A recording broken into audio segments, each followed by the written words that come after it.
먼저 늘 저희 태평양 이 사역을 위해서 기도해 주셨고 또 후원도 하시고 또 오늘 이렇게 따뜻하게 맞이해 주셔서 목사님과 이 교우님들께 참 고맙습니다.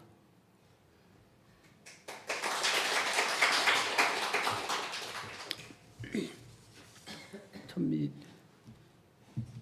이 만남이 저 개인에게도 참 큰 힘과 위로가 될 뿐만 아니라 더 나아가서 저희들 그 사역에 또 많은 그러한 이 힘이 될 수 있고 또 이 복음이 더 확장되는데 쓰임 받을 수 있다면 정말 이 자리가 얼마나 복된 자리가 될 것인가를 저는 이 마음속에 기대하고 참 아주 감격스럽습니다. 제가 벌써 횟수로도 여러 해가 됐지만 뭐 자주 뵐 수 있는 그런 만남은 또 오늘 아니었던 것 같은데 그래도 다들 이렇게 또 얼굴에 익으신 분들이 계시고 또 처음 뵙는 분들도 계시고 참 그렇지만 처음 뵙는 분도 주님 안에서 늘 뵌 분 같은 그런 친밀감을 갖게 해주는 그런 제 심정을 먼저 고백합니다.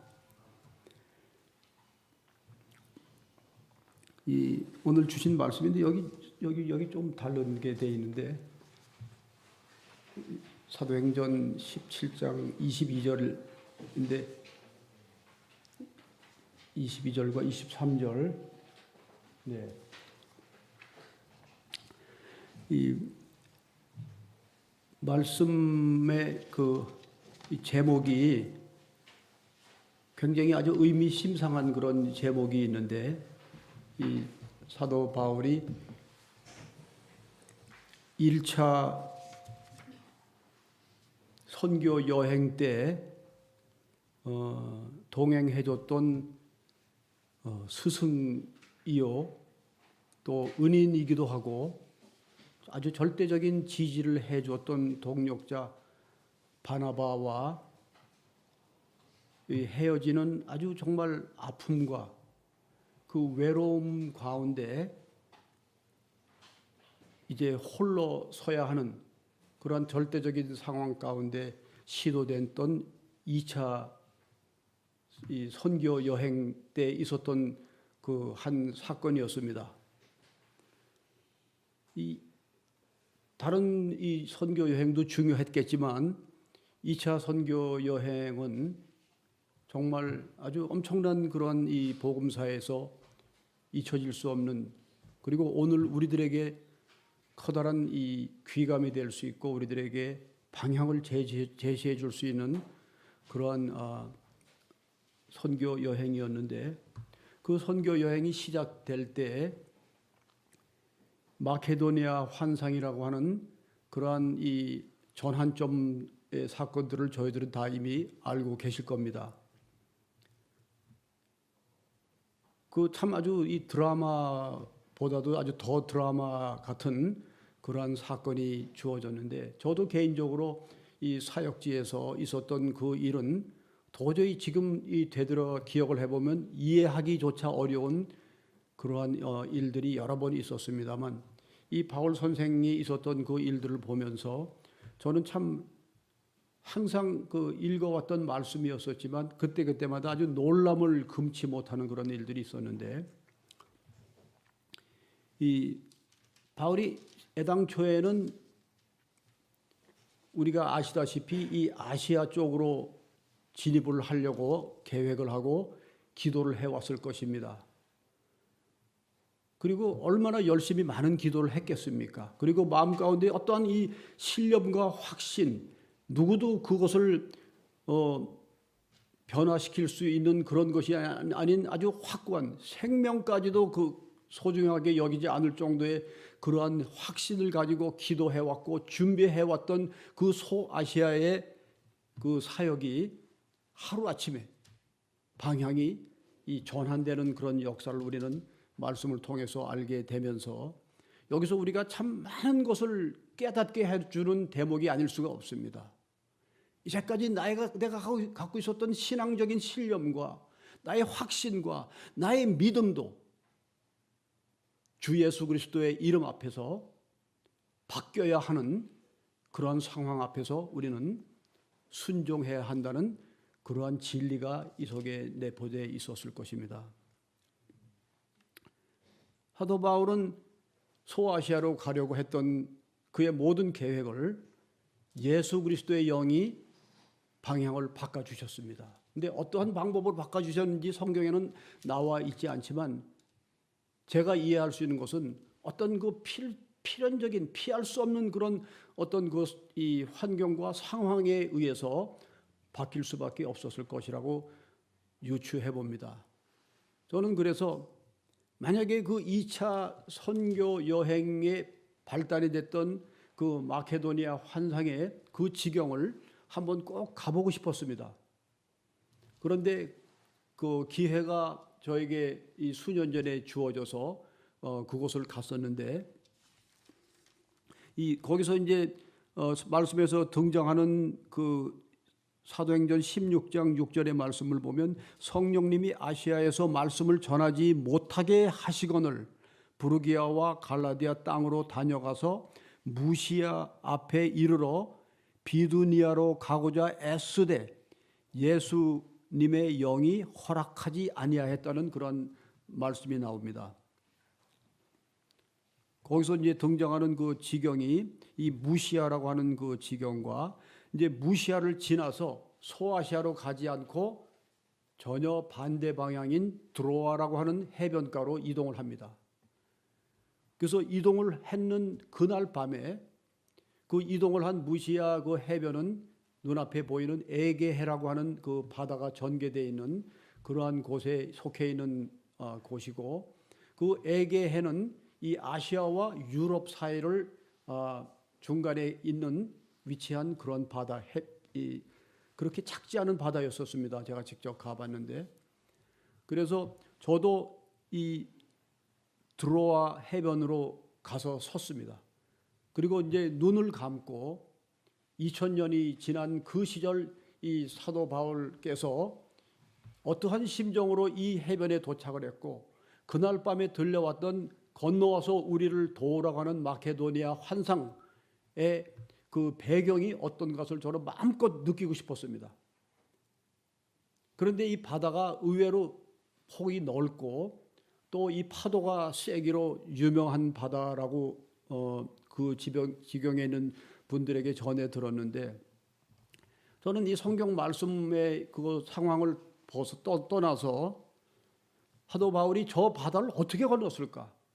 저도 이제까지 태평양 바다를 수십 차례를 이 섬에서 섬으로 이 불악에서 불악으로 이동을 하면서 살아왔기 때문에 이 바닷가에서 느낄 수 있는 그런 남다른 그러한 이 불안과 같은 그러한 것을 저는 항상 갖고 있는데 바울도 이제까지 저 바다를 건너야 하는 그런 절박한 이 콜링 앞에서 어떠한 심정이었을까?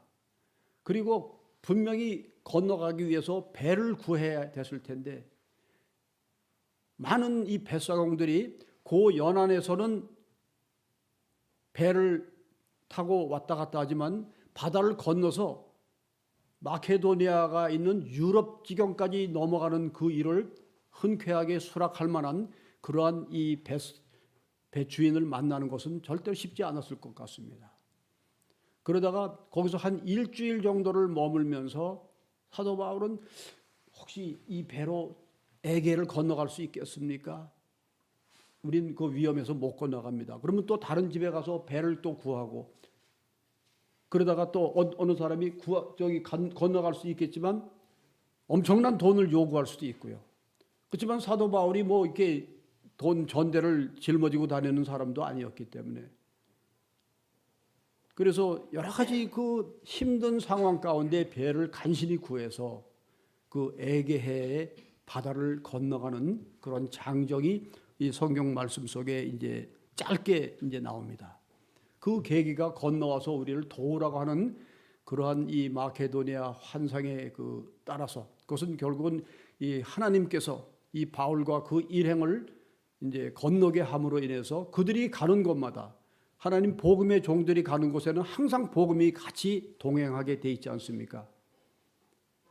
그래서 그 바다를 건너서 그 유럽 지경에 첫 발을 내디게 되는 그런 이 사도 바울의 2차 선교 여행. 오늘 이 부분을 그렇게 길게 하지 않았는데 좀 길어졌습니다만, 그래서 건너가서 그 빌립보라고 하는 마케도니아의 그 중심 도시에서 이제 2차 사역에 첫 발을 내디게 되는 것이 사도행전 16장, 17장에 이제 17장 그 이하로 이제 전개가 되는데, 그래서 이 사도 바울이 마케도니아에 가서 선포했던 그 메시지가 어떤 메시지인지 몹시 궁금했는데, 이 성경 말씀에 가로되 주 예수를 믿으라 그리하면 너와 내 집이 구원을 얻으리라고 하는 이런 놀라운 선포가 마케도니아에서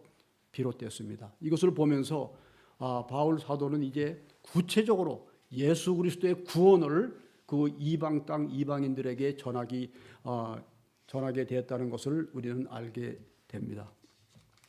그런데 지금 우리가 예수 그리스도의 이름을 부르고 예수 그리스도를 찬양하고 기도하고 섬기는 그런 것과 그 당시 2000년 전의 그러한 상황은 너무나도 차이가 클 것입니다. 물론 지금 우리 주변의 기독교인들이 뭐 그렇게 많은 것 같으면서도 많지 않은 그런 상황이지만, 그 당시에는 기독교인이라고 하는 그 존재가 전혀 없는 그러한 곳에서 예수 그리스도가 우리들의 구세주이시고 예수 그리스도 외에는 다른 구원받을 이름이 없다는 것을 선포하는 그러한 이 초창기의 상황으로 빌어볼 때, 모든 사람들이 갖고 있는 그들의 고유적인 그런 신앙관과 구원관과 이러한 이 종교성을 완전히 뒤바꿔 줄 수 있는 그런 놀라운 선포가 비롯된다는 것은 참 신나는 일 같지만 어마어마한 생명을 담보로 한 그런 위험이 도사리고 있을 수밖에 없다는 것을 우리는 알 수 있을 것입니다. 그럼에도 불구하고 그들이 도대체 어떠한 그 용기와 어떠한 능력과 어떠한 힘으로 예수 그리스도의 이름 하나를 증거하기 위해서 내가 가진 2개도 아니고 3개도 아닌 생명하고도 맞바꿀 수 있는 그런 용기를 가질 수 있었을까 하는 그런 생각을 해보면서, 아까 이 찬양을 하면서 찬양을 하는 것을 들으면서 참 은혜로웠었어요. 처음에 이 여자 찬양 그 목소리가 나오고 그 바로 뒤어서 이제 남자들의 그 중후한 그것이 조화를 이루고 참 아름답다고 하는 생각을 했는데, 거기서 보니까 이 십자가의 영광의 빛과 십자가 사랑의 능력이 아니면 내가 설 수 없다는 그런 고백을 찬양을 통해서 하시는 소리를 들으면서, 바로 그 당시에도 하나님의 종들이, 오늘 이 시대도 마찬가지지만 내가 할 수 있다고 생각하는 사람은 한 명도 없었을 것입니다. 오직 십자가의 그 영광의 빛과 십자가 사랑의 능력 하나만을 의지하면서 무섭지만 한 발자국 한 발자국 나갈 수 있었을 것이라고 저는 생각을 합니다. 그런데 이제 바울 사도가 가는 곳마다 무조건 다 승리하는 승전고를 울렸더라면 얼마나 좋았겠습니까만, 그렇지 않은 그런 역사도 성경 속에서 다 빠지지 않고 나와 있는데, 이 바울 사도가 그 팀이 이제 데살로니카도 이제 가서 전도를 했고, 또 이제 데살로니카에서 베레아라고 하는 곳에 가서 전도도 하고, 이렇게 지경을 계속 이동하면서, 이것이 그 시대의 그 사도적인 그런 이 선교의 전략 중에 하나였었습니다. 그래서 이것을 보면서 이 목회하고 선교가 같은 한 손에 있지만 손바닥과 손등처럼 다른 이 방향으로 가고 있다는 것을 우리가 알게 됐는데, 늘 제가 하는 말씀처럼 목회는 반드시 뿌리를 내려야 합니다. 그러나 선교는 뿌리를 내리면 망합니다. 저는 그것이 저의 이 선교적인 철학입니다. 그런데 이 바울 사도도 한 군데서 뿌리를 내리지 않고 계속 이 복음의 씨앗을 뿌렸던, 그렇다고 해서 2000년 전에 있었던 그 방법을 제가 오늘 그대로 실천해야 된다는 그런 논리는 아니지만 저희들은 그러한 이 사역의 방법을 이제까지 추진해 왔습니다. 그래서 이제 바울이 베레아를 마치고 이 아테네, 오늘날 이 그리스의 수도가 된 아테네에 도착을 합니다. 그런데 이 바울이 아테네에 도착을 하고 보니까 말씀대로 온 성에 우상이 가득한 것을 보고 마음이 아주 정말 분노함을 금치 못한다는 그런 말이 나옵니다. 여러분들도 여기 한국이나 뭐 어디를 가셨을 때 이상한 그 우상이나 이상한 그러한 것들을 보면 상당히 마음이 편치 않을 것이고 또 나아가서 영적인 부담도 느낄 수 있을 거라고 생각하는데, 이 바울 사도가 이 아테네에서 느꼈던 그 고백이 우상의 그 가득한 걸 보고선 아주 마음이 분했다고 하는 그런 표현을 썼습니다. 그래서 그곳에서도 유대인과 이 디아스포라들이 만들어 놓은 그 시나고그에서 이 회당에서 유대인과 경건한 사람들이 모이는 곳에 가서 예수 그리스도의 구세주이심을 변론하고 이 온 그 지역을 이제 둘러봅니다.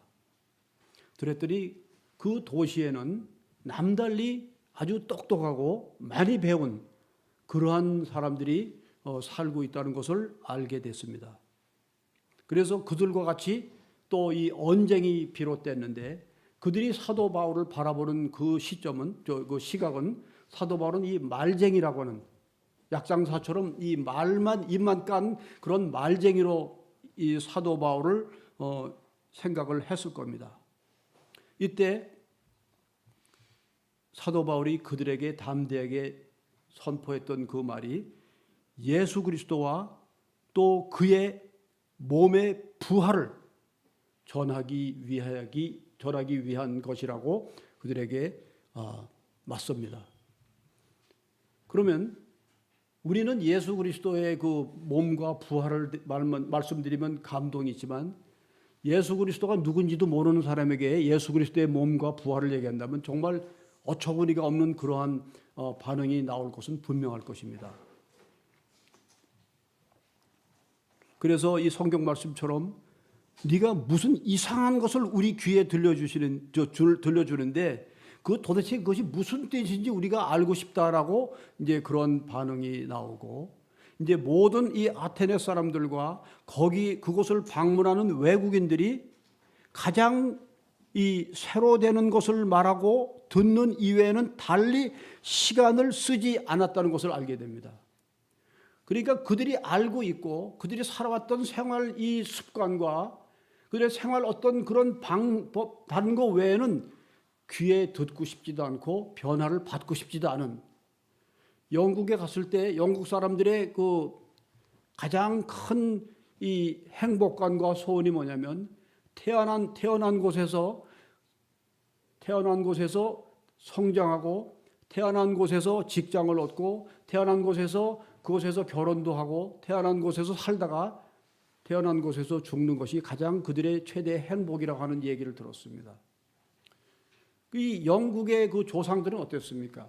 이 불이 꺼지지 않는 이 온 세계를 다 탐험을 하면서 개척하고 온 세계의 그 런던 선교회에서 우리가 역사했던 것을 생각해봐도 태평양의 복음의 역사는 영국에서 비롯됐다고 해도 과언이 아닌 그러한 이 개척적인 조상을 가졌던 그 영국의 후손들이라고 믿어지지 않을 만큼 이제는 손가락 하나 까딱하는 것조차도 거추장스러워하는 그러한 사고방식들을 갖고 있는 그러한 이제 시대를 보면서 마치 이 아테네의 지식인들과 아테네에 살고 있는 사람들의 그러한 모습을 느끼게 하는 것이라고 생각합니다. 그러면서 이제 오늘 본문 17장 22절과 23절에 이런 말씀이 나옵니다. 바울이 이 아테네에 있는 아레오바고 가운데 서서 아테네 사람들에게 뭐라고 선포를 하냐면, 여기 있군요. 너희를 보니까 범사에 종교심이 많도다라고 얘기합니다. 정말 뼈가 저리는 그러한 얘기라고 저는 생각합니다. 종교심이 많다고 얘기합니다. 그러면서 23절에 내가 두루 다니며 너희를 위하는 것들을 보다가 알지 못하는 신에게 새긴 단도 보았으니 그런즉 너희가 알지 못하고 너희들이 믿고 너희들이 찬양하고 너희들이 섬기고 기도하는 그것을 내가 너희들에게 알게 하리라 하는 말을 선포합니다. 여러분, 이것이 2000년 전에 한 이 선교사의 외침으로 끝날 그러한 것으로 우리가 생각이 됩니까?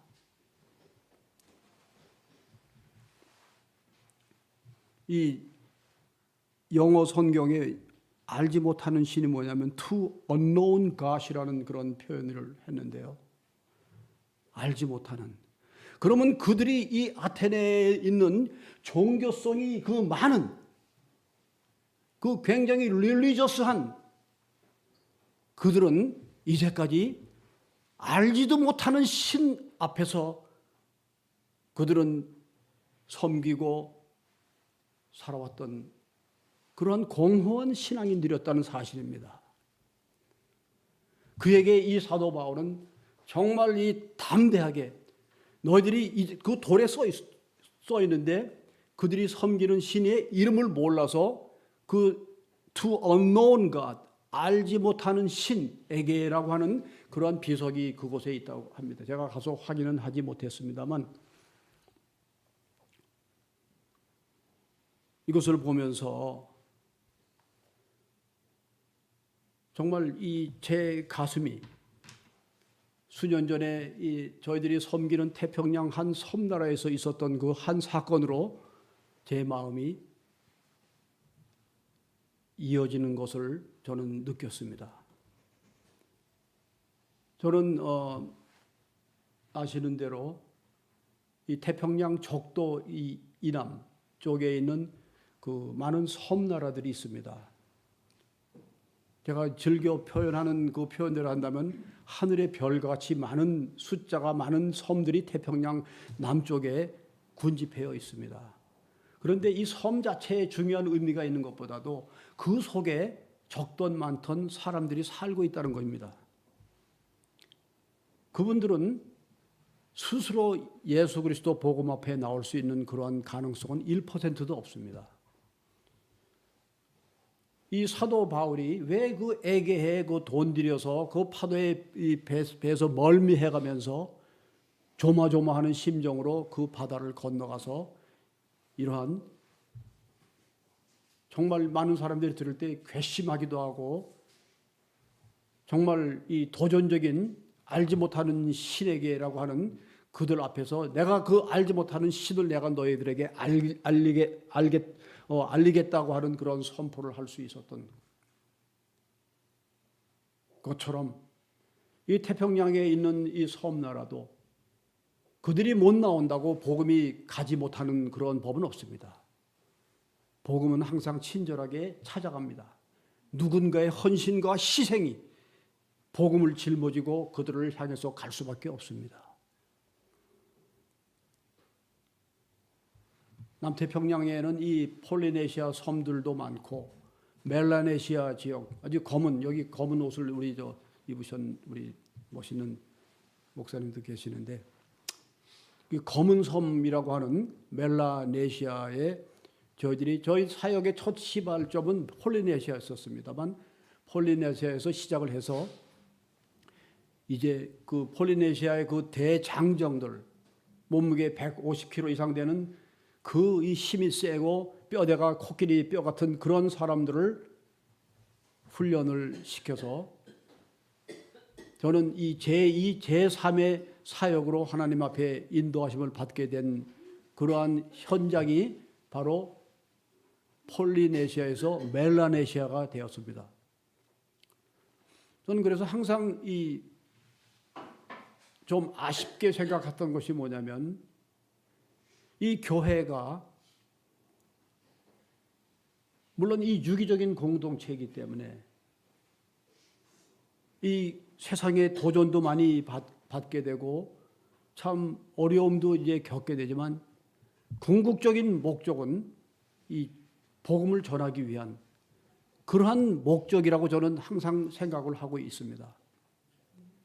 그런데 교회 안에서 많은 그 훈련도 있고 기도 모임도 있고 뭐 많은 그런 이 일들이 있지만 그것이 이 성도님들을 다 이렇게 모아서 그 자리에 그 교회 안에만 머무르게 하기 위한 그런 목적이 돼서는 안 된다는 그런 생각을 갖고 있습니다. 그래서 항상 주장하지만 이 교회가 갖고 있는 부흥의 개념과 선교사가 갖고 있는 부흥의 개념은 전혀 다르고 상반됩니다. 교회가 갖고 있는 부흥의 개념은 교회 안에 성도들이 많아야지 부흥이 됩니다. 그러나 선교사가 많은 그러한 사람들을 보유하고 있는 그러한 것을 부흥이라고 저희들은 그렇게 생각할 수 없습니다. 그래서 이제까지 제가 25년 동안 오클랜드에서 원주민들을 담임 목회를 하면서 부흥을 해왔습니다.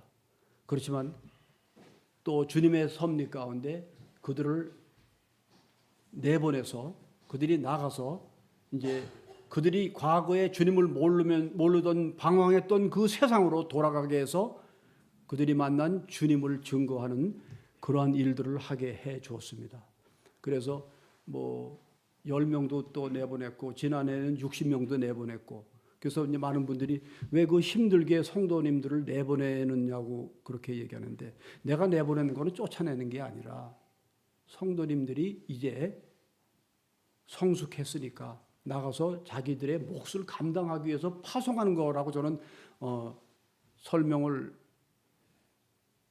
하고 싶었습니다. 근데 설명을 뭐 하지는 않았습니다만 이제 그렇게 해서 저희들은 이 폴리네시아 사람들을 그렇게 훈련시켜 왔습니다. 그런데 이 교회 담임 목회를 해보니까 저희들 같은 경우는 담임 목회를 하는 그 자체도 선교입니다. 원주민들을 대상으로 해서 선교이지만 그 담임 목회가 제가 갖고 있는 선교에 도움을 줄 줄 알았는데 오히려 이 선교에 많은 그 장애를 주는 것을 저는 체험을 했습니다. 사실상 이 교회 입장으로 볼 때는 담임 목사가 항상 그들 곁에 있어줘야 한다고 그렇게 생각하는 것은 당연합니다. 그렇지만 담임 목사가 이 선교지에 나가서 정말 헌신적으로 땀을 흘리고 생명을 정말 아끼지 않고 이렇게 복음을 전하고 들어오는 것은 그 교회로서는 엄청난 축복이라고 여러분들이 이해하셔야만 합니다. 절대로 담임 목사님이 내 곁에서 항상 있지 않은 것을 서운해할 일이 아니라 오히려 기뻐하고 감사해야 할 일이라는 것을 말씀드리고 싶습니다. 우리 교인들이 굉장히 섭섭해했었어요. 우리만 챙겨줬으면 좋겠는데 참 그 오지랖도 넓게 그 나가서 뭐 그렇게 다른 데까지 다 신경 쓰시느냐고. 참 그 마음은 충분히 이해가 갑니다. 그렇지만 저는 부르심을 받을 때 그렇게 부르심을 받지 않았기 때문에 그래서 이 폴리네시아 사람들을 훈련시켜서 멜라네시아로 보내기 시작했습니다. 저희 사역의 특징은 절대로 이 폴리네시아 사람을 훈련시켜서 폴리네시아로 보내지 않습니다. 그들의 고향으로 절대로 보내지 않고 이 다른 지경으로 어렵지만 비자 받기도 어렵고 거기에 정착하기도 어려워도 다른 지방으로, 다른 나라로, 다른 부족에게 보내는 것을 저희들은 늘 이렇게 시도해 왔었습니다. 그래서 이제 멜라네시아 지경에서 이제 다시 폴리네시아에서 시작됐던 그 사역이 멜라네시아에서 이제 불이 붙기 시작했고 거기서 치열한 이제 격전이 일어나게 된 것이 한 15년, 20년 됐습니다. 아까 여기 청년 그 리더 하는 것도 보고 여기 청년분들도 많이 계시는데 저는 이 멜라네시아 사역의 첫 신앙 고백으로 27세 된 그 청년이 순교하는 역사가 있지 않았습니까? 이상하게 복음의 열매가 맺기 전에 그러한 희생의 피가 존재하는 것을 저는 여러 번 체험했습니다. 이 희생 없이 무슨 열매를 우리가 기대할 수 있겠습니까? 농사를 짓는 분도 씨 뿌리고 물 주고 그것을 가꾸고 땀 흘리는 그러한 이 헌신과 노력과 희생이 없이 추수를 기대할 수 없듯이 이 복음도 누군가의 희생에 의해서 우리가 구원을 받았듯이 우리도 그 희생의 그 역할을 감당하지 않고 복음의 열매를 기대할 수 없다는 것을 저는 잘 알고 있습니다. 그런데 그 아깝게도 27살 이제 결혼을 이제 불과 수개월 앞둔 그 청년이 거기서 순교의 피를 쏟게 되면서 저는 묵묵히 이제 이 사역이 너무 심상치 않구나. 이러한 이 피 흘림이 없이는 절대로 열매를 맺을 수 없는 그런 일이 전개될 것이라는 것을 저는 직감할 수 있었습니다.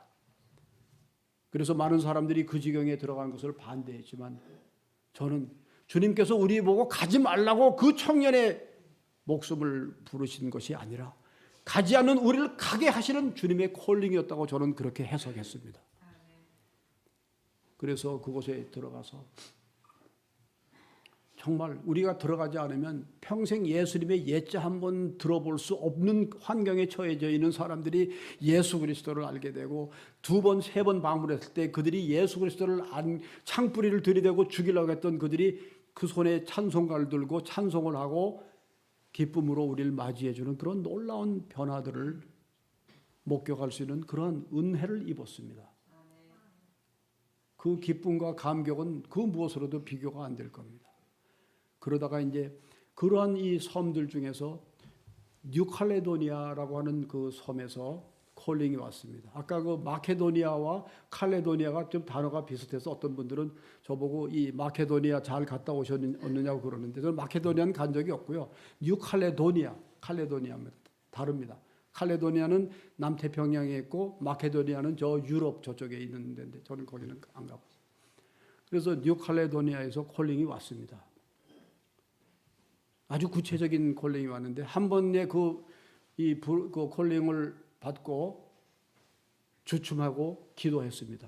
바로 가고 싶었지만 한 번 더 이 주님의 부르심을 확인하고 싶은 그런 마음이 들었기 때문에 기도하면서 버텼는데 3일이 채 안 가서 두 번째로 그 확인의 콜링이 또 날라왔습니다. 그래서 지체하지 않고 가방을 챙겨서 뉴칼레도니아라고 하는 그 고구마처럼 길게 생긴 섬나라가 있습니다. 남태평양에 호주리 동북쪽에 놓여져 있고 적도 남쪽에 있는 섬인데 고구마처럼 길어서 이 북쪽에서 남쪽까지 길이가 서울서 부산 정도 될 만큼 기는 그런 섬이고 폭은 좁습니다. 한 100km 정도 될까 말까 하는 길쭉한 섬인데 늘 그 섬을 하나님께서 5년 동안 기도하게 해주셨다가 결국은 그 콜링 앞에서 제가 이제 보따리를 싸가지고 그곳으로 날아가게 된 겁니다. 그런데 갔더니만 복음을 전할 수 있는 기분이 요만큼도 안 나는 그런 분위기 앞에서 제가 참 주눅이 많이 들었어요. 이제까지는 이 선교지에 도착하면 이 원시적이고 야생적이고 그 사람들의 토착민들의 그 시금털털한 땀 냄새가 내 코끝에 맴돌았는데 이 뉴칼레도니아에 도착했더니 프랑스에서 건너온 마담들의 그 향수 냄새가 내 코끝을 자극하니까 상당히 기분이 상하고 기분만 상하면 좋은데 주눅이 들기 시작했습니다. 그 뉴칼레도니아는 프랑스의 남태평양의 해외 영토, 고상하게 말하면 해외 영토고 해외 식민지입니다. 그런데 이 프랑스가 여러분들 어떻게 프랑스를 생각하는지 모르겠는데 프랑스라고 하는 나라는 어느 나라보다도 부자예요. 미국도 부자고 뭐 다 부자지만 프랑스의 는 세계의 그 식민지를 아직까지도 붙들고 놔주지 않고 있는 식민지 재벌입니다. 그러한 이 식민으로 인해서 근데 그들은요 식민지에 들어와서 몽땅 다 섞어버립니다.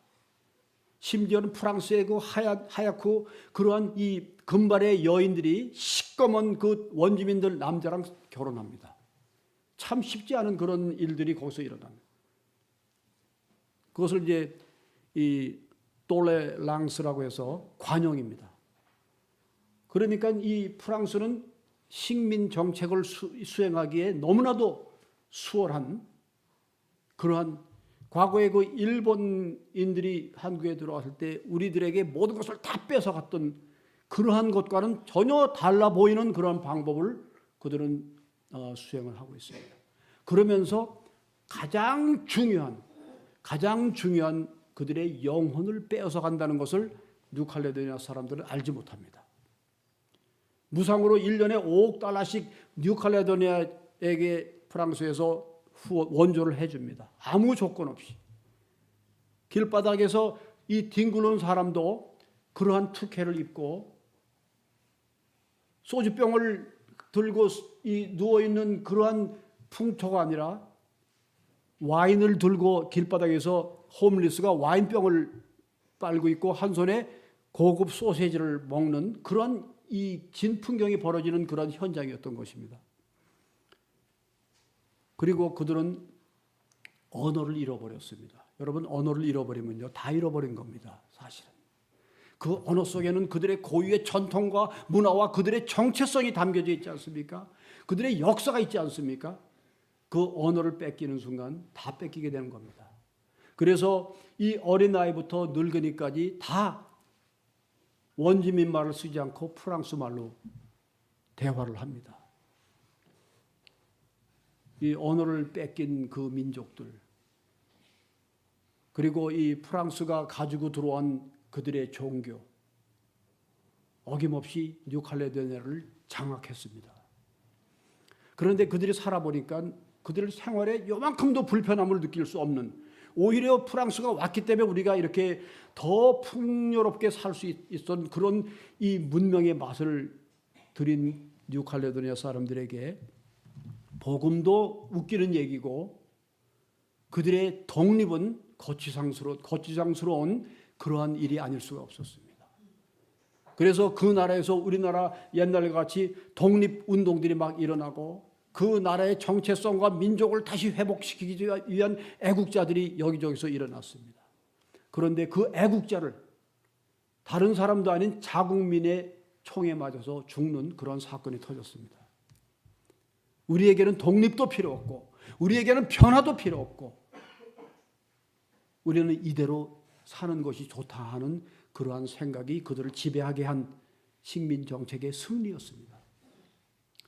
그런 속으로 복음이 들어간다는 것은 피 흘림 없이 될 수 있을 그런 일이 아닌 너무나도 견고한 진지를 이미 벌써 쌓아놓은 겁니다. 사탄은. 그런 곳으로 이 연약하고 몸무게 62kg밖에 안 됩니다. 그런 제가 가방 하나 제대로 들지도 못하는 그런 제가 그곳에 들어가서 예수 그리스도 외에는 다른 구원받을 이름이 없다는 것을. 그리고 그들로 하여금 르지스트 비바 팔라푸아 의인은 믿음으로 살리라 하는 고백을 받아낼 수 있는 그 하나를 위해서 저의 모든 것을 다 그곳에 걸었습니다. 왜냐하면 그들은 선행과 어느 종교라고 저는 특정 종교를 여기서 말씀드리지 않겠지만 그 종교는 선행과 드려지는 헌금의 그 동전 소리가 천국으로 이동하게 되는 관건이라고 믿는 나의 그 헌신과 나의 행위가 나로 하여금 구원을 받게 하는 그러한 교리를 가지고 있는 그것이 아닙니까? 그러한 나의 행위와 선행이 구원받는다고 철저하게 170년 동안 믿고 왔던 그들에게 그것이 아니라 오직 예수 그리스도의 이름 하나 그리고 믿음으로 구원받는다는 것으로 바꿔주기 위해서는 어떠한 희생도 아깝지 않았습니다. 그러한 곳에서 눌려 있는 곳으로 주님께서 수년 전에 저를 보내주셨는데, 지금은 이제 거기에 교회도 세워졌습니다만, 어느 날 그 사역자가 저에게 제안을 하나 했습니다. 이것이 오늘 말씀의 이제 절정이고 또 마지막 결론 부분이 될 것 같습니다만, 그 누메아에서 몇 시간을 이동하면 동쪽 해안에 있는 한 도시가 있습니다. 그 도시 이름이 티오라고 하는 도시인데, 그 도시가 바로 오늘 성경에 나오는 아테네와 같은 그런 똑같은 그런 분위기를 갖고 있는 도시라고 해도 과언이 아닙니다. 그 티오 그 도시에는 전통적인 그 경건하고 유식하고 또 신앙심, 종교성이 아주 높은 사람들이 주로 살고 있는 그런 동해 안에 있는 도시였습니다. 그런데 그 도시에 대표적으로 큰 그들의 이 회당이 있습니다. 예배당의 기능을 하고 있는 회당이 있습니다. 그런데 제가 저를 그곳에 가서 예수 그리스도의 이름을 증거하고 복음을 전해 줬으면 좋겠다는 그런 제안을 받은 겁니다. 그 뉴칼레도니아에 들어가는 것도 사실상 정말 기가 죽어서 내가 여기서 뭘 할까 이런 생각이 들었었는데, 그 중에서도 가장 이 종교적으로 핵심된 그 지경에 갈 뿐만 아니라 그곳에 있는 그 회당에서, 여러분 예를 들어서 뭐 좀 얘가 조금 어색합니다만 그냥 이해를 돕기 위해서 하는데, 우리 이 성전에 스님이 들어와서 불경을 전한다면 여러분들 어떤 느낌을 가질 수 있겠습니까? 그것과 유사한 그러한 일인데, 그보다 더 심한지 뭐 심하다 안 심하다 그러한 상황이 저에게 주어진 겁니다. 이것이 바로 성령님이 저를 부르시는 그러한 콜링이었던 것입니다. 그래서 그 사역자 그 집에서 이제 거의 꼬박 밤을 새다시피 했어요. 마음이 이제 긴장이 되고, 거기서 이제 산길을 타고 자동차로 뭐 한 3시간, 4시간은 이제 해변 쪽으로 이동을 해야 되는데, 사역지 집에서 이제 밤을 새는데 벌써 이제 음식을 만들어서 이제 음식도 나눠 먹고, 이제 그런데 뭐 음식이 목구멍에 넘어갈 리도 없고, 그렇지만 너무 음식을 안 먹으면 힘이 없어서 말씀도 전할 것 같지 않고, 그래서 가만히 이제 몸보신 할 수 있는 방법을 한번 생각을 해봤더니, 거기는 잘 아시겠지만 이 닭들이 밤이 되면 날라서 나무 꼭대기로 다 올라가서 자요. 나무 위에서. 그리고 이제 아침이 되면 다 내려와서 또 돌아다니고, 이제 그런 닭들입니다. 막 날라서 난 새들이 뭐 독수리가 날아다니는 줄 알았는데 닭들이 날아다녀요. 유치하게 이발 저렇게 걸어다니지 않고 이동할 때면 날라서 막 다니는 아주 차원 높은 그런 이 닭들입니다. 아주 토종 딱 좋은 닭들이 이제 나무 위에서 이제 그 깜깜한 밤에 자고 있어서 그 사역자 이제 불러가지고 와서, 죄송합니다. 그래서 이제 몽둥이 길다란 몽둥이로 이제 자고 있는 그 나무 가지를 그냥 이게 제가 옛날에 그 아마추어 야구를 제가 이제 했던 이제 기억이 납니다만, 제가 4번 타자였습니다. 제가 왼손잡이기 때문에. 그래서 그 힘을 다해서 그때 그 갔던 힘을 다해서 나무를 좀 치었더니 시꺼먼 그 닭들이 뚝뚝뚝 막 떨어지는 거예요.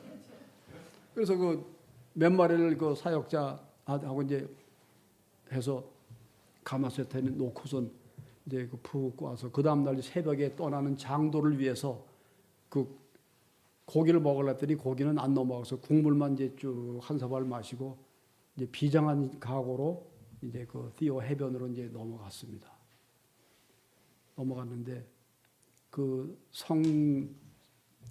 그 회당이 무진장 큰 회당이 이제 있어서 바로 그곳에서 제가 그들의 핵심 심장 속에 들어가서 예수 그리스도를 전하는 그러한, 아주 정말 이 개신교 선교사가 그런 곳에서 말씀을 전하는 그런 아주 듣도 보도 못한 그런 일이 벌어졌습니다. 근데 마침 그때 그 그 지방 그 지역을 이끄는 영적인 그 지도자 사제가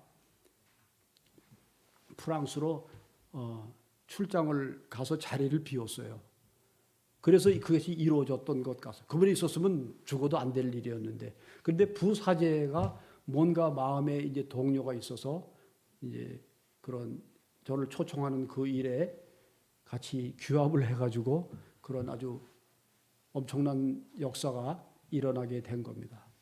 그래서 이제 그 자리에는 이제까지 예수 그리스도가 아닌 다른 이름을 위해서 모였던 그런 종교심이 많은 사람들이 그 자리에 모여서 예수 그리스도라고 하는 들어보지 못한 이상한 신의 이름을 듣게 되는 그런 계기가 됐습니다. 어떤 말씀을 전해야 될지 참 깝깝했는데 제가 거기서 동기를 얻게 된 것이 뭐냐면 바로 제 등 뒤에는 십자가입니다. 그들에게는 틀림없이 십자가가 걸려져 있었습니다.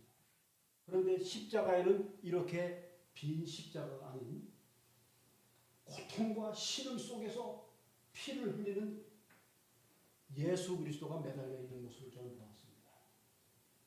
여러분, 예수 그리스도가 오늘까지도 십자가에 매달려 있는 예수가 과연 우리들의 그리스도라고 여러분들 믿으십니까? 만약에 예수 그리스도께서 돌아가시고 나서 그 무덤 속에서 오늘날 뼈가 앙상해서 개미와 짐승의 그 밥이 돼서 가루가 된 그 예수 그리스도가 누워있는 그분이 우리들이 믿고 우리들이 섬기고 우리들의 구세주라고 고백하는 예수 그리스도가 맞습니까? 그런데 어쩐 일로 그러한 위대한 그 생명의 부활의 첫 열매가 되신 영원하신 예수 그리스도가 오늘도 십자가에서 신음하면서 피 흘리고 있고 고통 가운데 있는 예수 그리스도가 십자가에서 아직도 매달려 계시는 그것은 저는 믿는 것이 아니라 오히려 예수 그리스도를 묶어두는 그런 신앙이 아닌가라고 저는 생각을 합니다. 저는 거기서 힌트를 얻었습니다. 그래서 제 목에 있는 십자가를 꺼내서 여러분 이 십자가에 누가 있습니까? 아무도 없는데 이것이 아무도 없는 것이 바로 이 빈 십자가의 능력과 빈 십자가의 놀라우신 역사를 여러분들이 오늘 알게 될 거라고 저는 선포했습니다. 빈 십자가와 빈 무덤의 그 능력을 여러분들은 이미 체험하고 계시지 않습니까? 거기서 저는 이 주제로 말씀을 선포했습니다. 그리고 여러분들이 하고 있는 그 선행으로 인해서 여러분들이 구원을 받는다면 우리에게는 그리스도 예수가 필요하지 않다는 것을 저는 역설했습니다. 내가 나의 죄를 용서할 수 있고 내가 나를 이 죽음에서 생명으로 이끌어갈 수 있는 능력이 있다면 우리에게 예수 그리스도가 뭐가 필요하겠습니까? 예수 그리스도께서 왜 이 세상에 오셔서 우리들의 죄를 위해서 십자가에서 피 흘리는 그러한 이 헐리우드의 멜 깁슨 같은 그러한 쇼를 보이려고 이 세상에 오신 예수 그리스도를 우리가 믿습니까? 예수 그리스도는 멜 깁슨이 아닙니다. 우리들의 생명의 구세주입니다. 우리들의 하나님이시고 우리들의 아버지 주님이십니다. 누가 여기다 대고 무슨 토를 달 수 있겠습니까? 그런데 그러한 것에 수많은 사람들이 아까 말씀드렸다시피 수많은 사람들이 말씀하셨습니다. 네.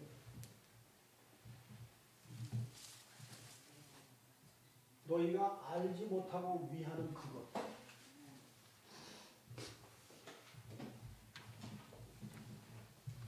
그들에게 제가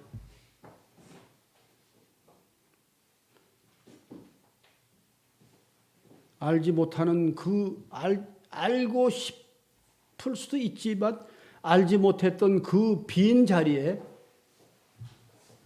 지저스 예수 그리스도의 이름을 각인시키는 그런 일을 감당하게 된 것입니다. 여러분, 이 생명을 건 이 투쟁이 뉴칼레도니아 그 동해안 해안 지방에서 그 경건한 도시에서 종교성이 많은 그들에게만 국한된 일이라고 여러분들 생각하십니까? 바로 우리가 먹고 호흡하고 우리가 살고 있는 이 지경에는 이런 문제가 없다고 생각하십니까? 혹은 나는 어떻습니까? 이 사도 바울이 살기 등등해서 예수 그리스도를 믿는 사람들을 잡아 죽이기 위해서 예루살렘에서 그 제사장으로부터 영장까지 받아가지고 손에 들고 장정들과 몽둥이를 들고 다마스커스로 올라갑니다. 누가 막을 수 있겠습니까? 그러나 아까 고백했던 그 십자가 영광의 그 빛이신 그 예수 그리스도가 결국은 다마스커스 진입한 사도 바울을 무릎을 꿇게 하고 쓰러뜨리십니다. 그러나 주님은 쓰러뜨리시는 주님이 절대 아닌 것을 여러분들 믿으시길 바랍니다. 아멘. 쓰러진 자를 일으켜 세우시는 주님인 것을 여러분들 믿으시길 바랍니다. 아멘. 쓰러뜨리는 것은 역사가 아닙니다. 그건 예수 그리스도의 방법이 아닙니다. 쓰러진 자를 일으켜 세워주십니다. 아멘. 그런데 이 바울이 쓰러졌습니다.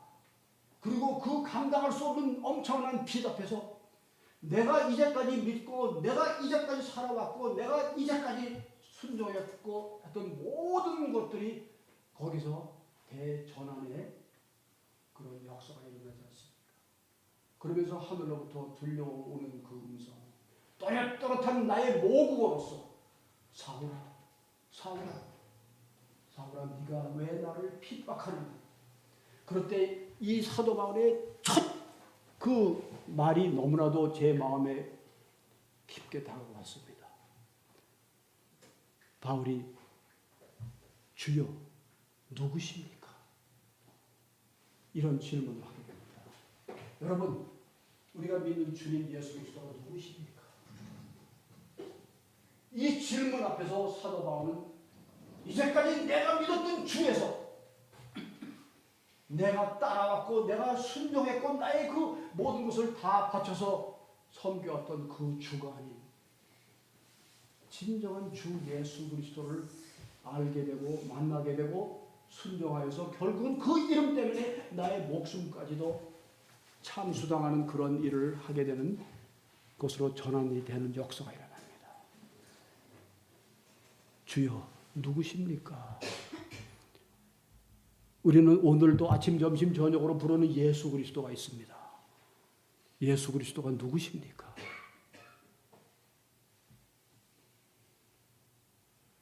저는 이 질문 앞에서 저도 성경책을 늘 사랑하고 늘 읽고 늘 성경책으로 품고 아마 죽어도 내 누운 그 자리에 성경책이 저 옆에 동행해 줄 것을 저는 기대할 것입니다.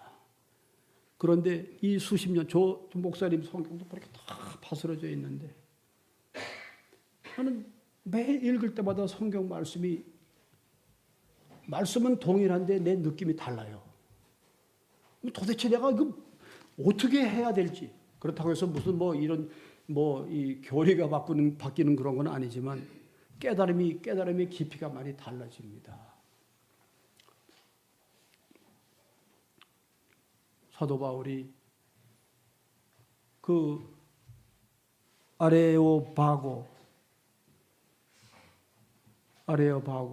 아레오파구스라고 합니다만 아레오파고에서 그 안타까운 심령으로 그 많은 사람들이 종교성이 그렇게 가득한 그 사람들에게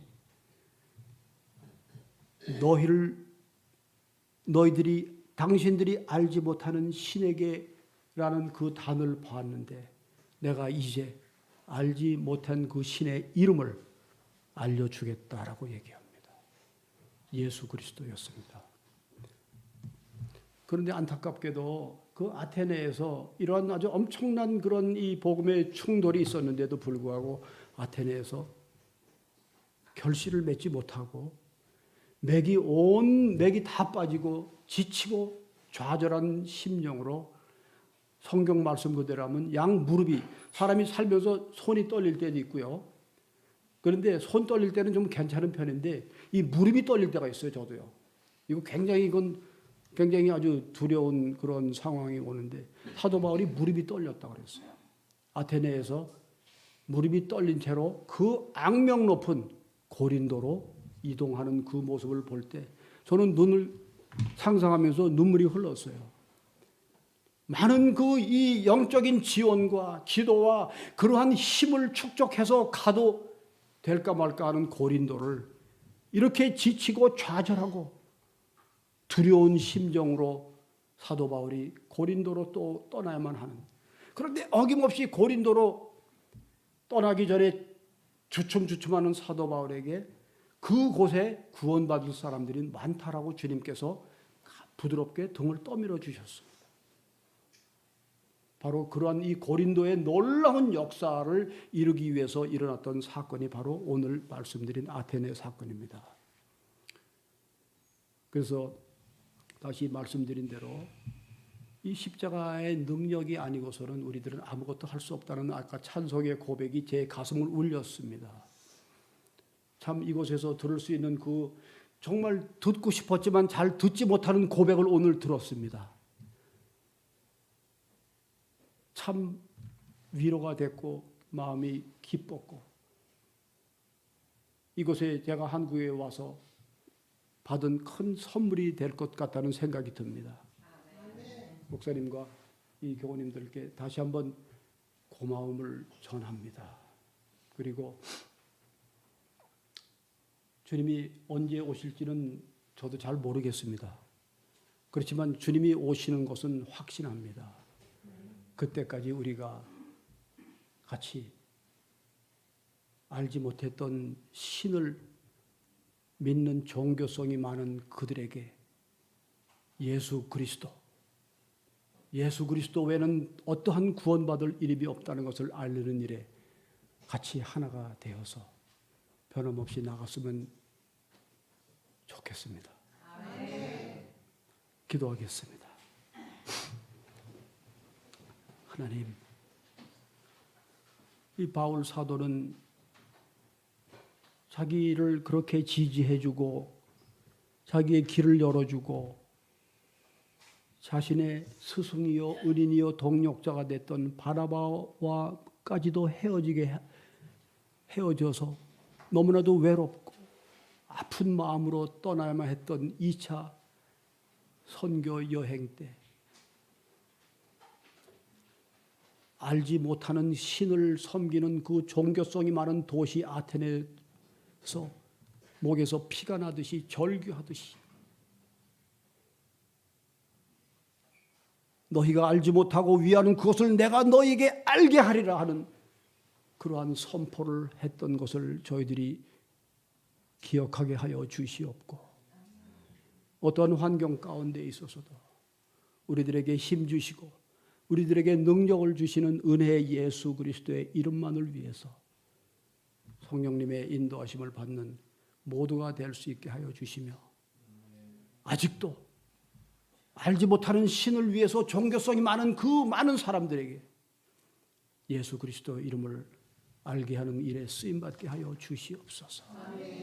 거룩하신 주님, 예수 그리스도 이름으로 감사하며 기도합니다.